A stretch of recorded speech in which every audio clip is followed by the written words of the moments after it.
Hey guys, and welcome back to this channel. In this video I'll be showing you guys how you can unpause the Google Chrome sync. So it means that the sync is off, so you're just going to turn on sync and you are going to select continue. You can also select this was me and select continue, then select yes, I'm in. If you still can't enable it, you're going to go to the settings tab, which is right here. And then you are going to go to the, where is it? Okay, just search like cookie in the search settings.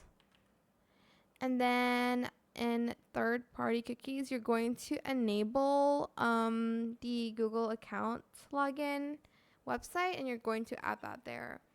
That's it. That's how you can enable it again. Just log in basically to your account.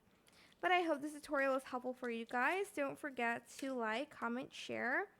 Also subscribe to this channel if you haven't done that already. If you have any more questions about this video, just leave it in the comment section down below. I will try my best to answer them all for you guys. And if you found this video helpful, please click the thanks button as well. That is it. Thank you so much for watching. Bye.